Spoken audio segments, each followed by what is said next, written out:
medium to large. Okay, is everybody ready? Okay. Wait, Sorry. oh, I'm really sorry I wasn't doing that. Was it the first It's okay. question? Okay. No, that wasn't the first question. That was just, she was thinking about. Okay, so I'm going to ask you some few questions about your background. Okay. Have you always lived in Marlboro, or did you move here from somewhere else? I moved here from somewhere else, but I went to college here and moved here the first time to go to college in 1955. Where did you? When did you move to when did you? Where did you live before you lived here? Well, my wife and I lived in Washington, D.C. before that, and before that I was born in Fergus Falls, Minnesota, near Fargo, North Dakota. And after we were here the first time, we lived in Japan for 3 years. Oh, cool. Yeah. So how many years have you lived in town? I can't count. We moved here permanently in 1970 and built the house, so that's 39 years. What's your wife's name? Marjorie, M-A-R-J-O-R-I-E. What career has she been involved with? She was a travel agent for 17 years and has been doing writing since then. What are the names of your children? I have 2 sons. Ian is 43, is that right? And no, 42. And Sean is just about to turn 38. Wait a minute. Yeah, 38. During what years did you attend the Marlboro Elementary School? I did not. I came here first for college. Oh, no, what years did they? Did they go? Oh boy, you're asking me difficult questions. Well, the 70s into the early 80s. What were the names of their teachers at MES? Well, Mr. Cole, Bruce, was the principal, and Mary Ann Runge was in the primary room, and Mrs. Barton was in the middle room. I think those are the 3 principals at that time. Principal teachers. Where did they go to college? My sons? My older son didn't go to college. He went in the Army and took some classes, but he's never finished a college degree. My other son went to University of Puget Sound in Tacoma, Washington. Where do they live now and what jobs do they have? The older son, Ian, lives in Dallas, Texas. He's married and has a daughter who's 13, and he is a banker. And my other son is married and lives in Ubatuba, Brazil. And he's here in this country now, touring around to show his wife all of America and all of his friends. So they're going to do a 6-week trip all the way around the United States.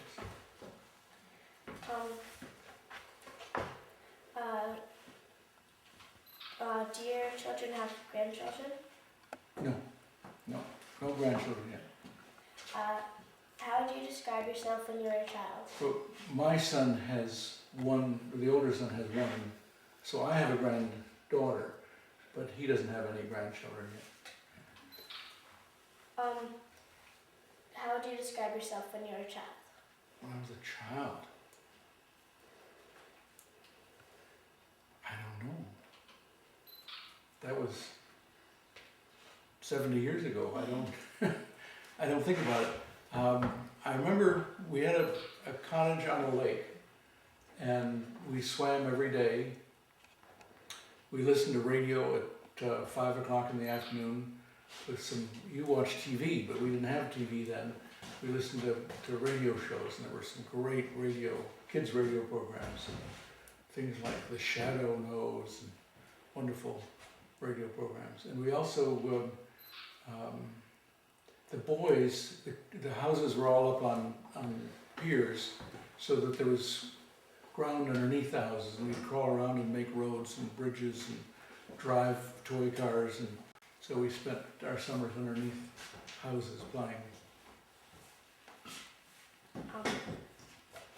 What high school did you go to? I went to Woodstock Country School in Woodstock, Vermont.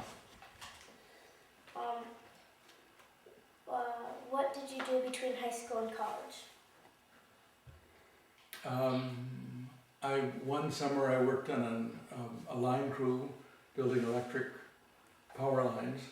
I was a ground man.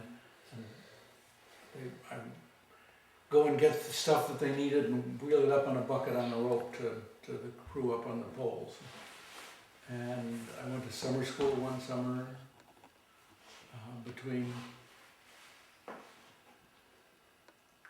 different kinds of jobs.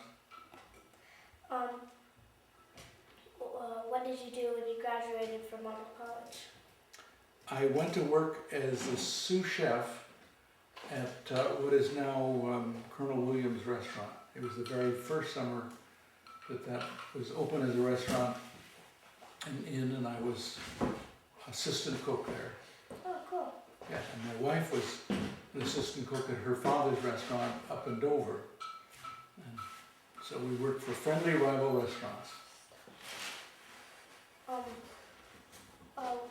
When did you graduate from Marlboro College? 1962. What was your plan to study there? I studied architectural elements in Italian hill towns, medieval Italian hill towns. So it related to some of the architectural forms that I saw there, or spaces I saw there, helped me think about these kind of shapes. Pretty bizarre shapes today, but there was a link to my study. Did you go on to graduate school? I did. I went on to the Corcoran School of Art in Washington, D.C., and got a master's degree from George Washington University in ceramics.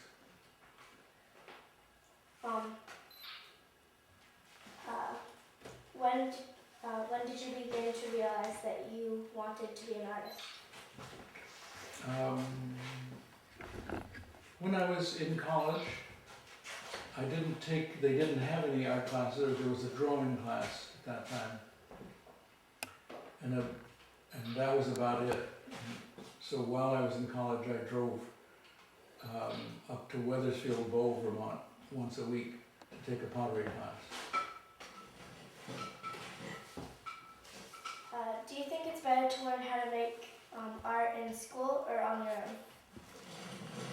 Well, there's something of both. I mean, people who are going to be artists do it anyway, regardless of whether they're in school or not. But I really think that going to school is very beneficial if you're going to be a practicing artist.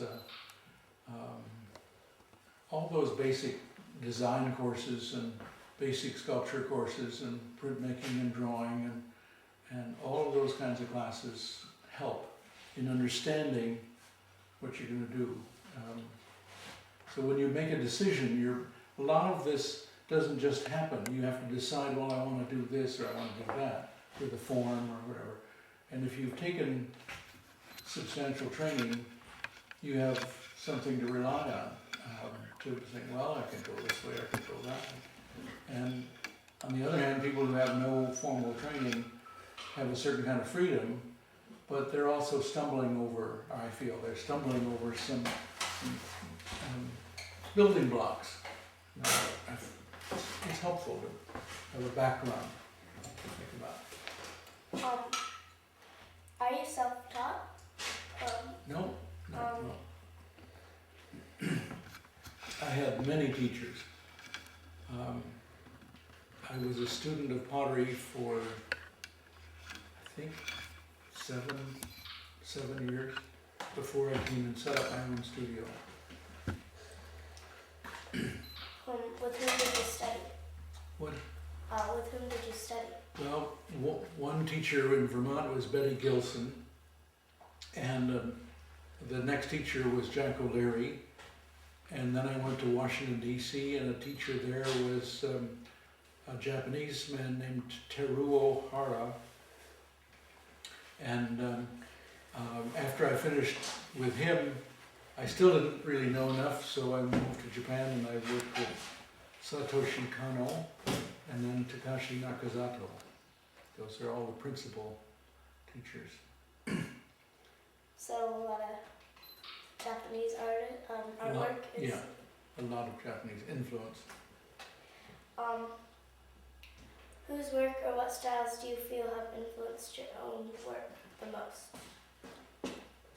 Well, the two things, Takashi Nakazato as a principal teacher was very important, but also the studies in Italy of architecture, and also studying Cubism and Constructivism and Futurism and all the 20th century modern art movements, art history, all helped a lot.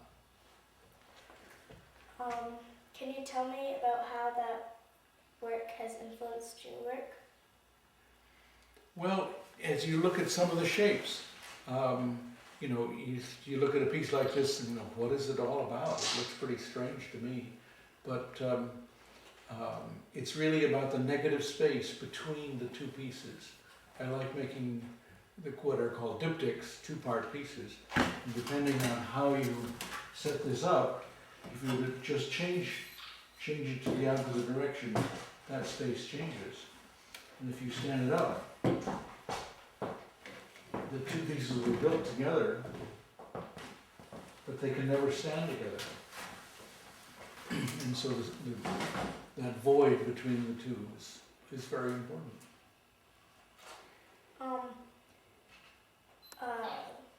How many years did it take for you to become a professional potter? Well, 8 years working in other studios. Well, it was 7 years of study, but there were interruptions in between, so it was 8 years before I started my own studio here.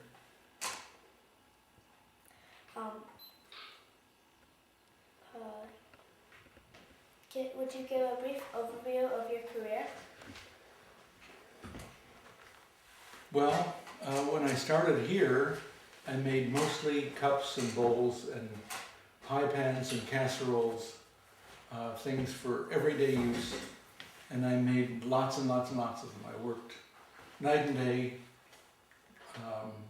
every day of the week. The weeks were often 80-hour weeks.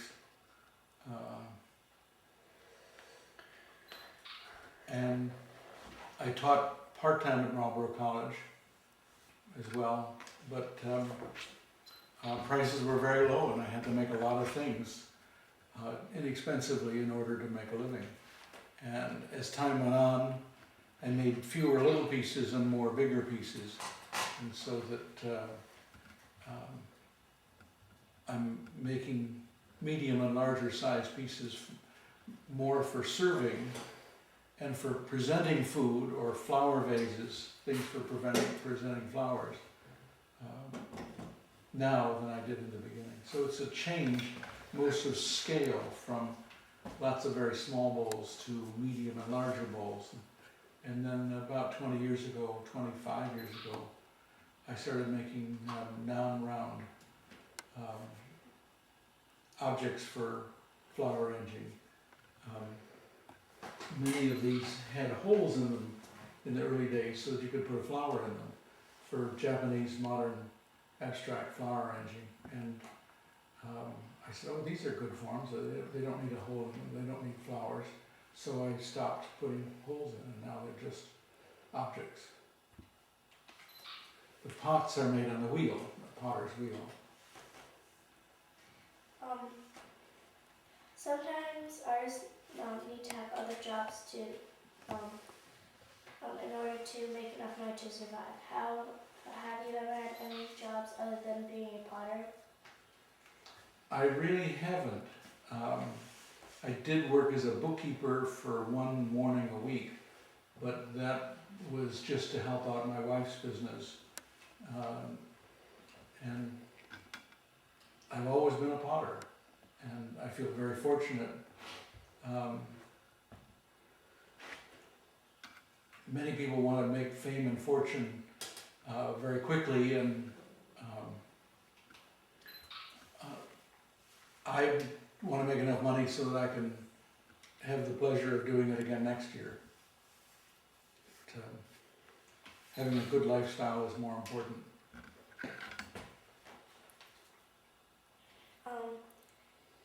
What kept you involved with pottery during this? Who or what experiences have kept you engaged in pottery? Well, I've changed. I've always been learning new methods and new techniques, and I usually used to make all stoneware, glazed, high temperature pottery, and in the 80s or the early 90s, I started working with clay that they make bricks out of. You go down to Marlboro and you see buildings made out of bricks, and you don't ever think that that clay could have been made into a pot. So the dark things on the other table, those pots, those are all made with just ordinary brick clay. And they're not glazed, they're fired at a lower temperature. They're also wood fired, but you can't control the temperature. The temperature ranges a lot. These are pretty dark. Some pieces like this are much lighter and more orange. I really like the combination of the two colors. So learning to work with a new material and firing it a different way, that's been fun, and I've learned from that. And then with the sculpture, they're made by a completely different method. I know how to make round pottery, on the wheel. That's easy for me, but I wanted to do something different, and so I bought an extruder and a mechanical device. You put a mold on the bottom or a template on the bottom, and you put the clay on the top, and you squeeze the clay, just like a giant Play-Doh machine, but I can make hollow tubes, big hollow tubes. It's a giant Play-Doh machine, and I've been playing and making my own shapes, and then cutting them apart and reassembling them to make other shapes. So if you're always learning, it keeps you engaged. And now I have a friend who is changing taking molds of the pieces that I've made and casting them in bronze. And so the piece back here is bronze. I have 6 pieces in bronze now, and he's working on 2 more. And it's loads of fun to be learning something new.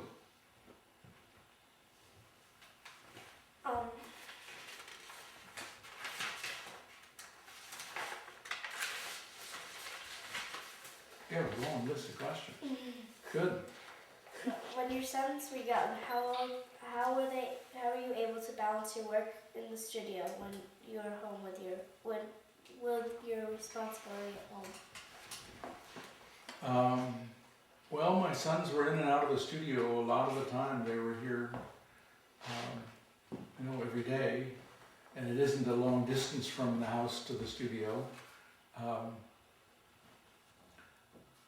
People come to the studio and ask for tours, and if I'm busy, my kids can give a tour as well as I can.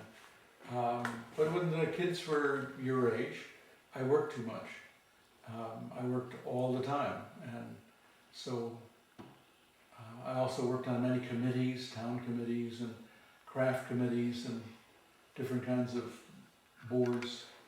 And I spent too much time doing that, and I should have spent the time at home with the kids. But at a certain point I said, enough, I stopped, so I could be at home. In the beginning of your professional life, what caused you to choose pottery as an art form? When you're going through school, you try this and you try that, and doors open and doors close, and the door to pottery just never closed. It's loads of fun to work with. The history of pottery is so wide and all over the world. Everybody used clay. So it's just the diversity. And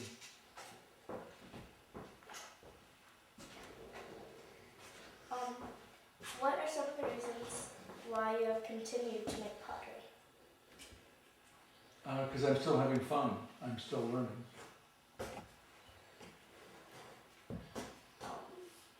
For how many years have you had your studio in Marlboro?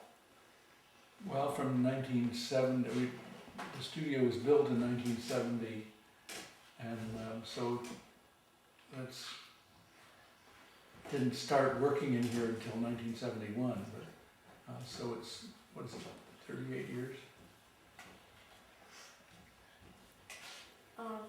What are some of the personal benefits to working at home? Is there a downside to working at home? Well, you have to be disciplined to work at home. You have to get up and go out to the studio and do the work. Nobody else is going to do the work for you. And some people that just don't have that discipline, it's much easier to go to a job and have somebody direct them. And I don't take direction very well, so I'm better off staying home and working for me.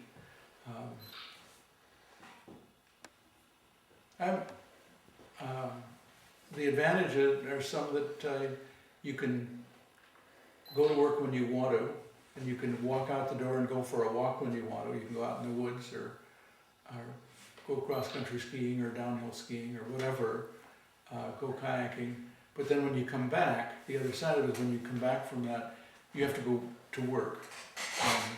It's hard to learn to be self-disciplined, but it's a great pleasure to. Why live in the country if you can't take advantage of the country that you live in?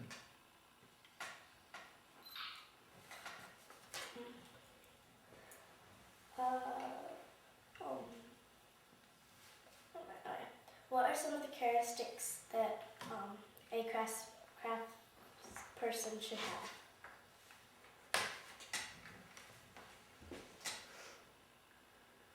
Well, it's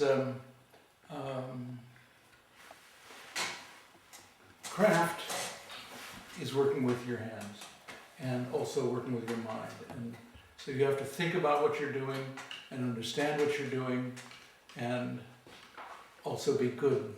If you're clumsy with your hands, you can't, be a good potter. But most people, 90% of all people can.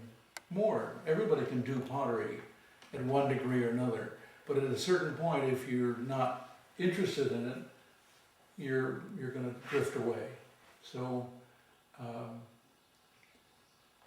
some people find that working with clay is soft, and glass, when it's hot, is soft, but you can't touch it because it's hot, right? So I like the plasticity of clay. A glass blower has more plasticity than clay to work with the glass, but they can't touch it, and I feel comfortable touching it. But wood has a different kind of working characteristic, and metal is different, and weaving is different, and so there are many different areas to think about and work in, and sometimes they interact with the arts, painting and sculpture, and sometimes not. So everybody, that's why it's so interesting, that everybody's different, and everybody can be different. How did you come to use the types of glazes and decoration you use on your pottery? I developed the glazes from Japanese and Chinese historical models, but I did a lot of work, and my wife helped me with that testing, glaze tests. We made little 10-gram tests of 5 to 7 or 8 chemicals, and applied thousands and thousands of those tests onto clay tiles and put them in the kiln and fire them and look at them and make more changes and make changes. And so that came out of history of Asian ceramics. And the decoration I was trained to do very strict Japanese brush painting of very particular patterns, and after a few years I changed and make whatever pattern I feel like it, and it's really not anything particular. It's much more to break up the surface of the pot rather than decorating it, to make the surface change. It isn't anything to look at, it's simply to make the color shift. Draw your eye around the piece.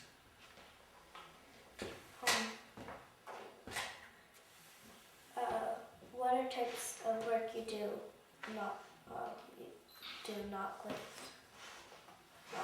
What types of work do you do not glaze? Well, the brick clay bowls are not glazed, and the sculpture is mostly not glazed. Are there particular clays that you prefer to work with? Yes, there's one clay from the brick clay, comes from Georgia, and it's a wonderful clay because it's easy to throw and it's very strong and it makes nice colors and it stands up well in the kiln. The Vermont brick clays melt suddenly, at 2,100 degrees Fahrenheit, and just when the color is getting good. And so it's very tricky to fire Vermont clay bricks. There used to be lots of brick kilns around from Marlboro and most every town. And there's still one brick factory in northern Vermont, and I tried to use their clay, and the pot melted. Let me show you a piece that this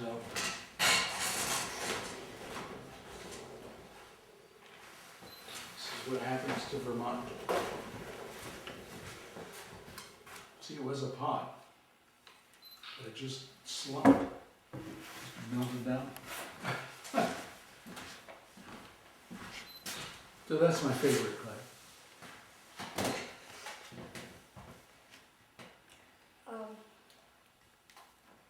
Would you please talk about your traditional Japanese hill climbing kiln? How much time do you have? I built it in 1972, this one. There was another kiln before that. It's been fired 138 times, so it's almost 4 times a year. In the early years we fired it 6 or 8 times, and in more recent years I fire it once or twice. I'm half retired and working less and enjoying it more. I don't feel like I'm a human machine anymore, making pots night and day. Let's see, it takes if I'm working alone, it takes between 250 and 350 pieces to fill the kiln. That's a lot of pots. The studio, the other room, is completely full. Every board is full of pots. I need at least 60 or 70 boards full of pots to fill the kiln. And when I've got them all made, then they have to be bisque fired, and then decorated, and then glazed. And it takes 2 people 3 days to carry all the pots down and then load them in the kiln and fill the kiln. If I have somebody working here with me who's making smaller pots, cups and bowls, we can put a total of between 600 and 700 pieces in the kiln. In other words, more than double the number of pieces. And then we brick up the doors, and we start a propane fire to dry out the kiln, because the kiln, while it's sitting there, you know about mud roads in Marlboro, there's water in the ground everywhere, and the water wicks up into the kiln. It's just clay, so the whole kiln is loaded with water, and you have to heat the kiln to dry the kiln out before you can fire it. So we take 24 hours to heat it. If you heat it too fast and you bring the core of the kiln up to more than the boiling point of water, when the water converts to steam, it would explode. The whole kiln would explode.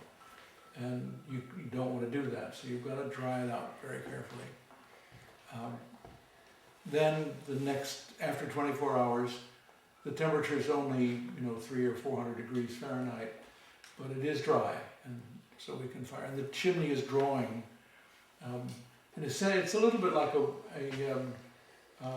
sugaring arch, except that they fire up to make maple syrup every day that there's enough sap to bother it. But for me, I go very rarely up to a temperature at least 300 or 300 to 600 degrees hotter than a sugaring arch goes to. And so that means controlling the air and the fuel constantly. If there's too much air, the kiln doesn't go up in temperature, and if there's too much fuel, the kiln doesn't go up in temperature.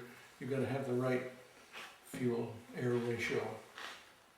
And so we start the wood fire at 6 o'clock at night, and overnight bring up the temperature slowly, stoking every 20 minutes, and then every 15 minutes, and then every 10 minutes through the night. And by morning, 6 o'clock in the morning, the temperature is at 1500 or 1800 degrees. It's the same color if you look inside as a wood stove when it's glowing red hot, or like a sunset, it's that orangey red color. And then it's safe to throw wood into the chamber itself. So we start adding more wood. Every 3 to 5 minutes we stoke 15 to 25 sticks of wood for the next, 8 to 14 hours. So if we start at 6 o'clock in the morning, the earliest time we might be finished would be maybe 4 o'clock in the afternoon, and sometimes it'll take until 8 o'clock at night to get the first chamber done. And when that temperature has reached 2500 degrees in the hot front, then we move on and stoke the next chamber, and that takes another 4 to 6 hours to bring that up to temperature. And when that one's done, it's preheated the third chamber. We stoke that one up to, again, the same temperature. So the heat from one kiln, the exhaust, has preheated the next chamber, and the air is always coming from the bottom, so the air hitting the second firebox is preheated by going through that cooling earlier chamber, so that you get some real efficiency. And it's much cheaper than firing with gas. Long explanation. Just think, do you think this would be a good time to go down to the kiln, or? Are you done with your questions? Well, there's a few other ones, but they're more about the kiln, Okay. and they can bring the cameras down, Okay. so. So should we change and go down there? So Eddie,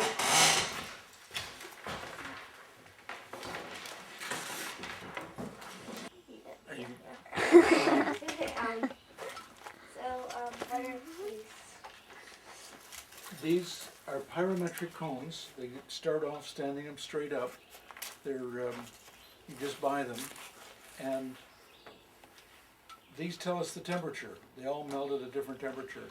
And these tell us that we're making progress, and these tell us when to stop. And we want to stop before this one is bent. This one bends at just about 2,500 degrees Fahrenheit. So it's pretty hot.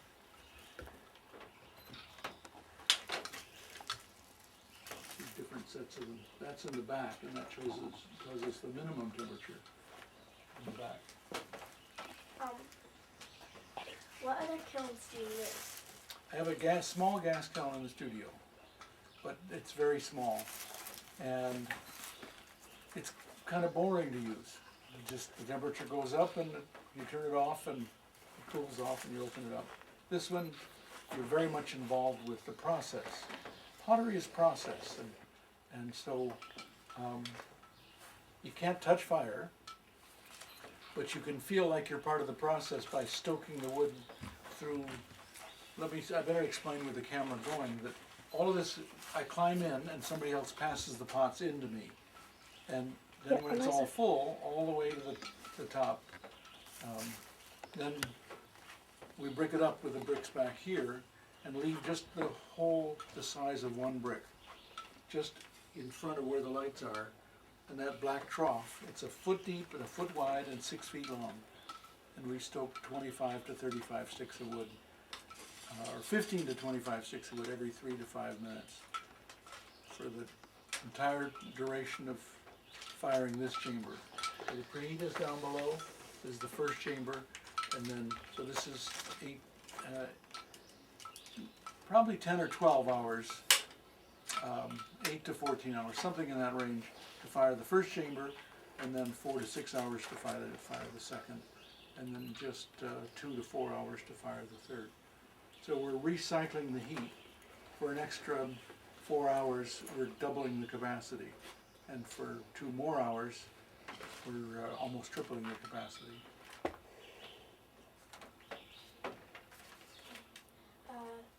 Why would you use one type of kiln over the other?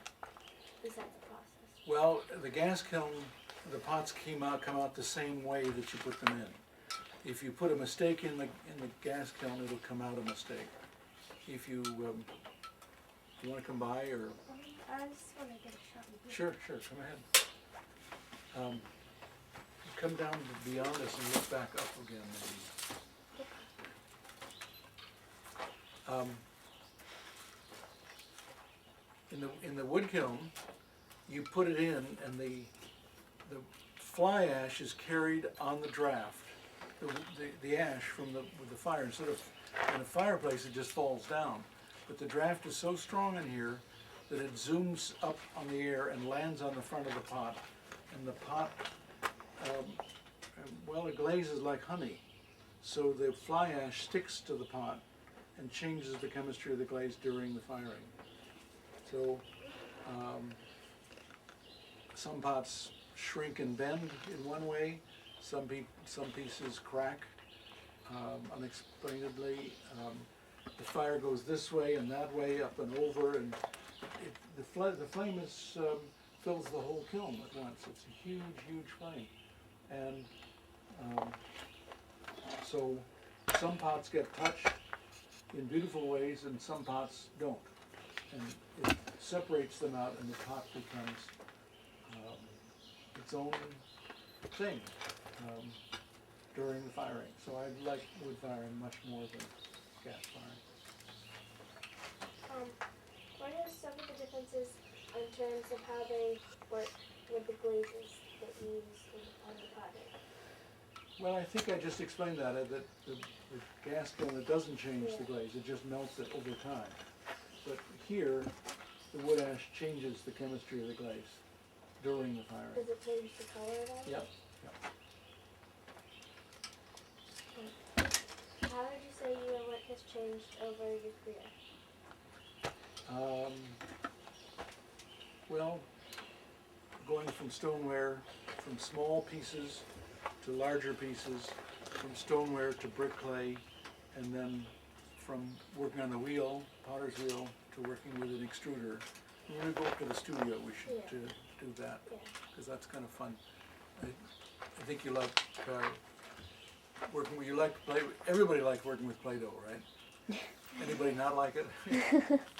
We just played with clay today. Oh, you did? Oh, good. In our class of school, yeah. So, do you guys want? So is that it for the kiln? Yeah. That bucket. And then underneath the pots over there, there's a kick wheel, which I use most of the time. We mix our clay here. Matthew Tell and I share that job, and we mix 9,000 pounds at once. And that'll last us for a year or a year and a half. So we don't need much clay mixing, but it's a big job. I have a slab roller to make big slabs of clay, and this is an extruder, a big extruder.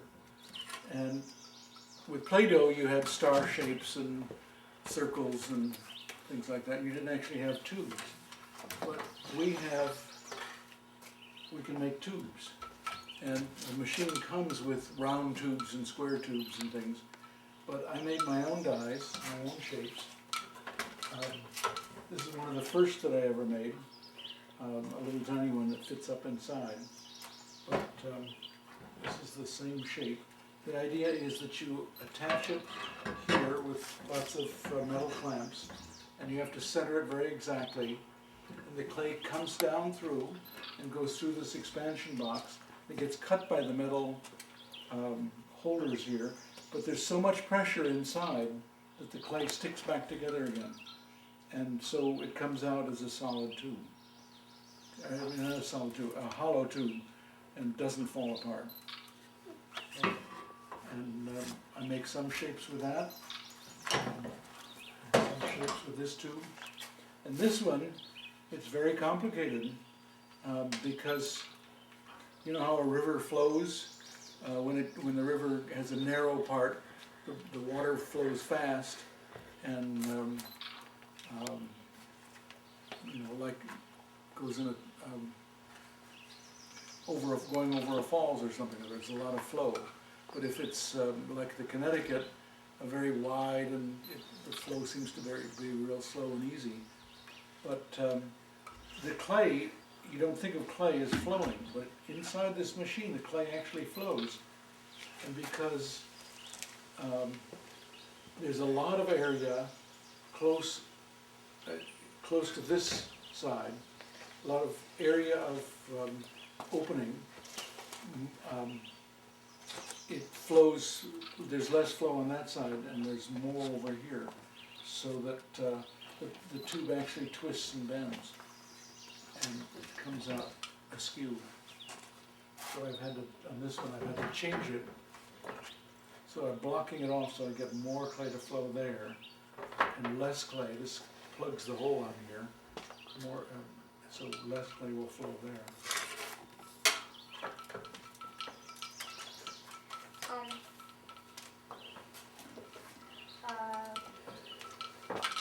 What are some of the early interests compared to what you're working on now? Well, don't move, just let me bring a piece over here.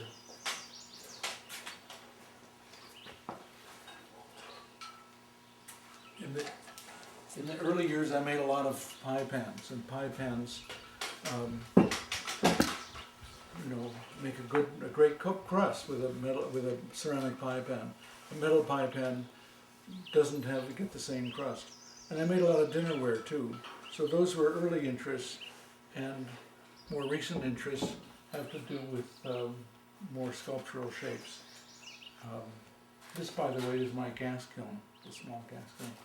And these are just temporary boards on top, and that's the lid of the kiln.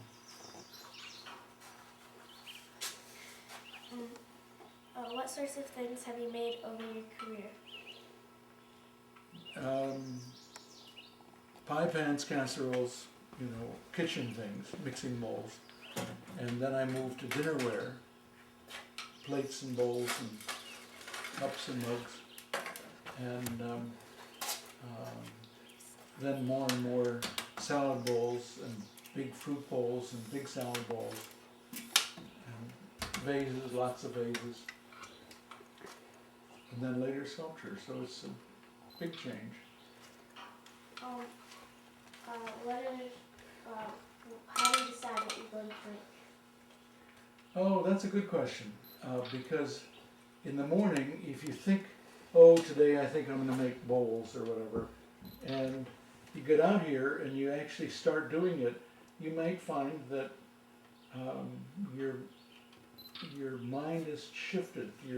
You're in the mood for something else, because the shape of a bowl or a vase has gesture to it, like a dancer.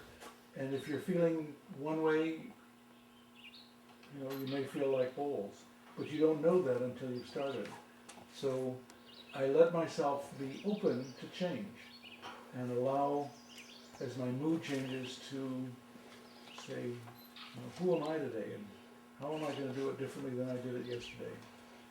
So I don't have a list, I don't follow any direction, because I don't have a boss. I'm my own boss. Do you ever make like more of what's popular, like what's selling the best? Yeah, sometimes. I used to when I was younger, but nowadays, as I'm getting older, I'm getting more ornery, and I make what I want to make, and that's the whole thing about if you stay in work and it becomes drudgery, the pots lose their life. The pots show how good or bad you felt that day, but so I say, well, I feel like taking a walk, so I go for a walk.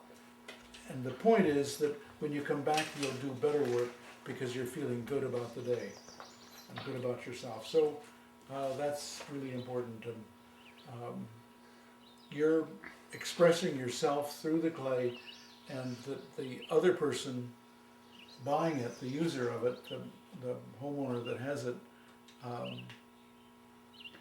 feels that pleasure. For example, if I make a bowl and I sell it to a shop, the shop sells it to a customer, and the customer invites the shop owner for dinner, and suddenly I give you the bowl, and the bowl goes around, and everybody takes something out of it as the bowl goes around. There's an experience in sharing food from that bowl, and so it's the experience that's the most important. And you want to have good energy in the piece, and not feel, oh, I don't want to make this, and then the piece comes out terrible. And the people know it.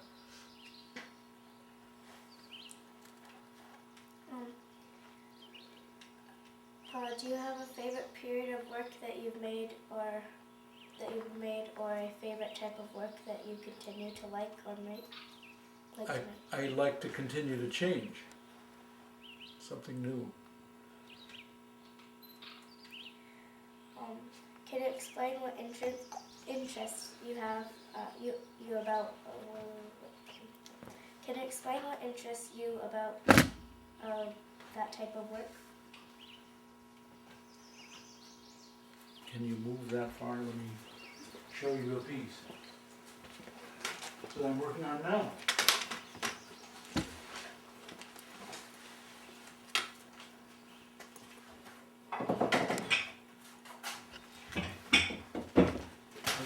I recently found, you want to move the tape machine over closer here? Not yet. So it isn't very secure. But I took some of the extruded tubes, which are underneath here, and I crushed them, and I cut them apart and rejoined them. And I'm having loads of fun. I mean, this is pure play. I don't know if anybody will ever like it, but I'm doing it just for myself. Each side is completely different. There's no way to predict the other view of it. So.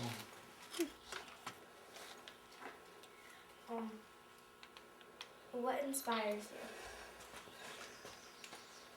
Well, not nature directly, but nature indirectly. I like looking at rocks and how rocks break. Driving along the interstate highway, that road was built 50 years ago, and now the weathering, the frost, and the rain, and the heat in the summer, all those things, and the plants going in and growing and breaking the rocks apart more.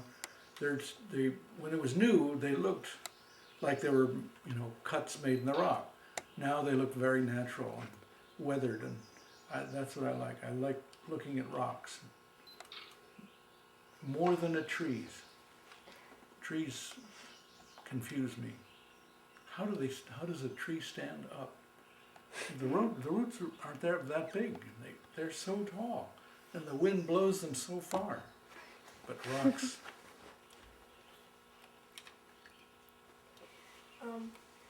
Would you give a general overview description of your process of making something from idea to finishing piece?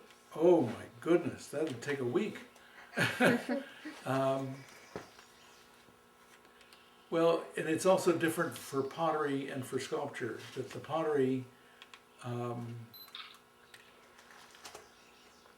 like I said, you start off in the morning, you think you're going to make open bowls, and at the end of the day you find that you're really more happy making vases that day. And so that letting intuition, allow for change. And a piece like this, this was made as a demonstration piece in Boston for a workshop there. And first I built a piece that was that I knew how to do. I'd done something similar to it before, so it wasn't a mystery to me. And the students then saw that I knew what I was doing. And then I said, I'm going to do something I've never done before, or actually I'd only done twice before, a little bit. It was an idea I'd been working with, how to crush something and change it, making it uncomfortable or not ordinary, expected. So I crushed the tube of clay and cut it apart and reassemble it, and this happened in just a 3-hour time period. And so I brought it home and finished it, and because it was full of air on the inside, trapped, I had to cut it apart and cut out the inside. So ideas, working from the unconscious, working from the intuitive. You may have a something of an idea, but it's like how to learn, how to pose questions. Have you worked with materials that can, okay.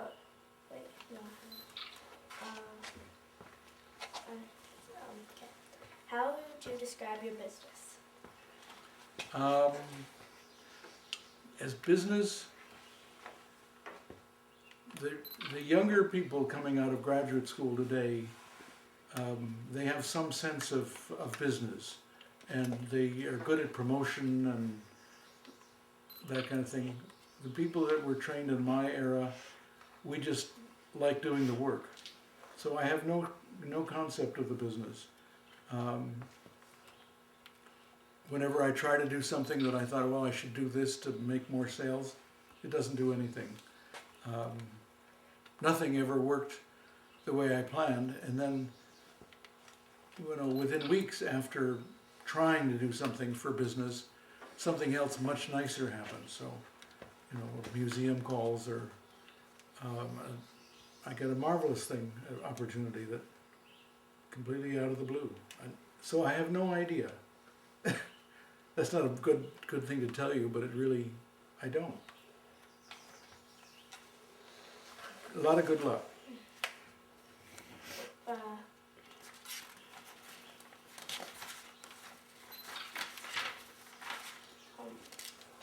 Learning how to become a potter is one part of your work. Running the life and business is another.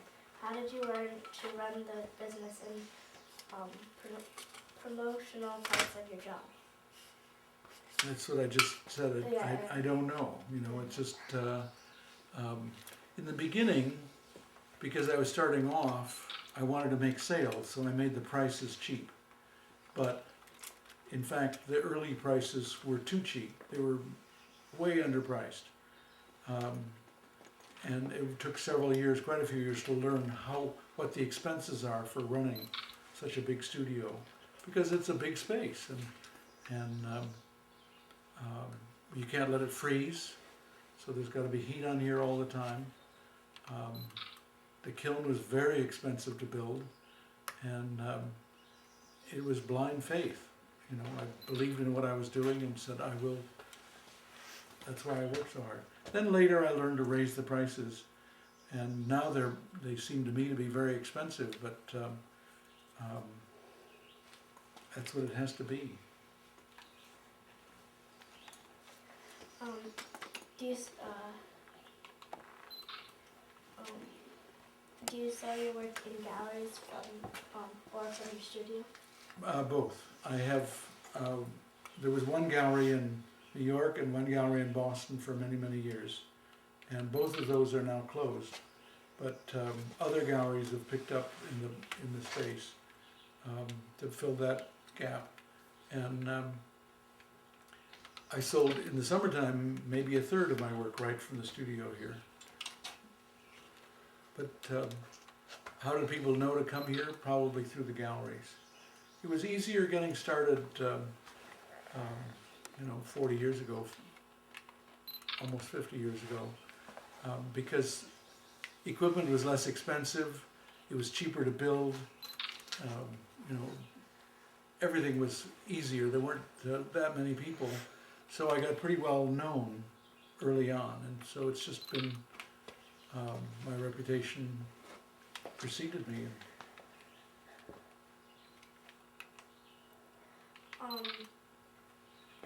Who is a typical buyer of your work?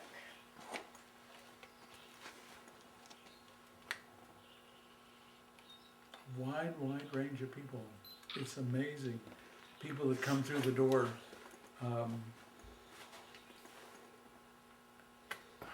I have no idea. There isn't a typical buyer.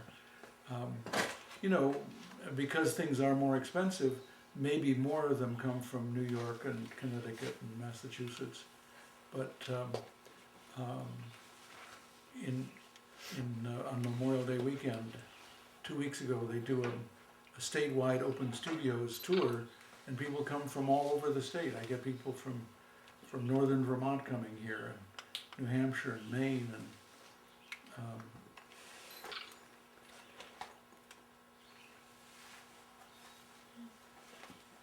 I care about what I'm doing, work. I enjoy the work. I don't like selling. It's good if you can sell the work. It's terrible if you can't. But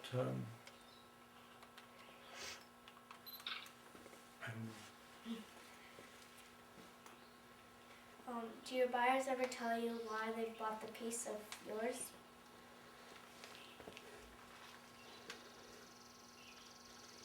Perhaps, but I can't remember. I've gotten a few nice letters over the years. Many nice letters, but a few just amazing letters of people that have discovered me, and it's a great pleasure to get nice letters from your customers. But I don't know why they bought something. It struck something in their mind, their heart.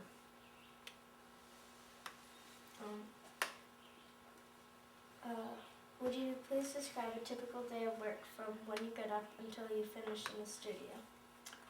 Okay, I don't get up early. I usually get up between 7:30 and 8:30, and I try to be in the studio by 10 o'clock.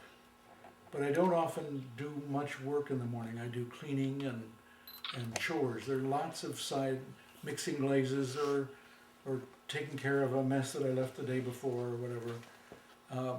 But I'm wedging clay, loading a kiln, whatever. Lots of chore kind of things, which aren't really part of craft. They're not part of art. But I find that my best hours are late in the afternoon, 4 in the afternoon till 8 o'clock at night, 7 o'clock at night. And so I'm here, and I've I'm ready doing all the other things, because the actual making of pottery is a tiny part. It's maybe 1/5 of the whole time needed. And so when I moved later in the day to make pottery, I'm ready. Everything is out of my way, the clay is prepared, and I'm very efficient, and so I can get a lot done in the last 4 hours of the day. I used to work till midnight most nights, but I stopped that. Do you feel are the more important parts of? Do you feel there are more important parts of your work? If it's not important, I don't do it. I gotta like what I'm making.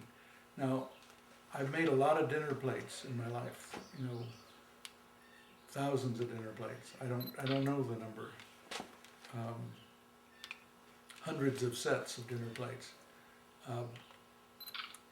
But I'm not learning making dinner plates. I'm repeating myself, and that's kind of boring. So I try not to do that. What are some of the parts of your job you especially like? Well, the act of throwing pottery is very satisfying, and building a piece as complicated as that is very satisfying.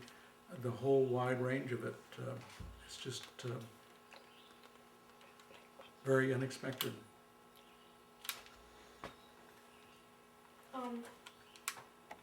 Are there any parts of your job you dislike? Packing to ship pottery is very boring, but I've learned how to do it so nothing breaks. And because in the early years, if you pack and ship a piece and it arrived broken, you'd have to make it all over again, and that wasn't fun. So I've learned how to make ship pots without breaking them. What are some of the ways the job of being a potter has changed over the course of your career?